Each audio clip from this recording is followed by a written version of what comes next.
Nadinig mo na ba ang Baalbek? Para sa karamihan isa lang itong lumang lugar sa Lebanon.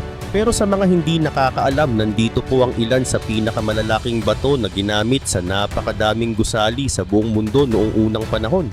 Mga bloke ito na kasing bigat ng 10 blue whale at sa isang mabilisang compute lang ay bawat isa ay may bigat na halos 1 o 2,000 tonelada.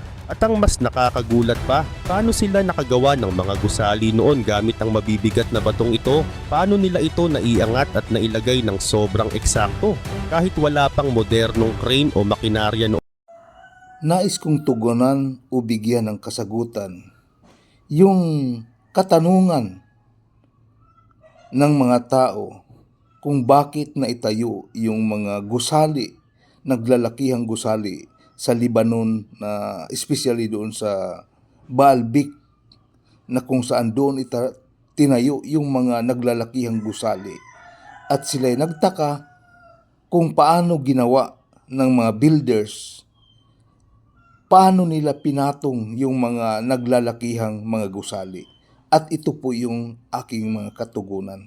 The day Moses stood against Egypt's greatest magicians. In the heart of Egypt, the Pharaoh's palace gleamed like a fortress of gold. Yet that day, a strange weight hung in the air. Moses stepped inside without hesitation. He brought no army, no weapon, only the staff placed in his hand by the God of Israel. Facing him stood Egypt's most feared magicians, men praised for their ancient wisdom and mysterious rites. Pharaoh said with disdain, "What reason do I have to submit to your God?" Moses replied, "The God of Israel has sent me." He released his staff onto the marble floor, and it twisted into a living serpent. The magicians, confident in their craft, copied the sign, but their serpents were quickly consumed by Moses, a reminder that their power had boundaries his did not. Moses then reached toward the river water brought into the hall. It immediately turned to blood, thick and dark. When Moses lifted his hand again, the Nile burst with frogs that overran temples, homes, and streets.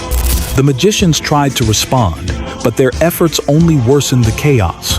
If you believe that no earthly force could stand against the power represented through Moses, leave your amen in the comments.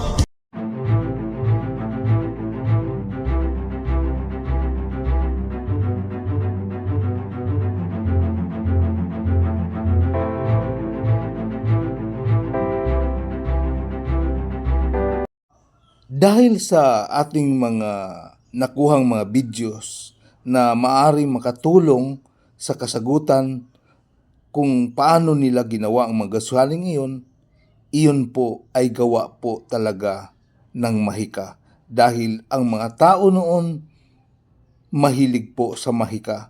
At alam natin, nung panahon ni Paul, marami po ang isinusuko ng mga tao patungkol sa mga libro ng mga orasyon.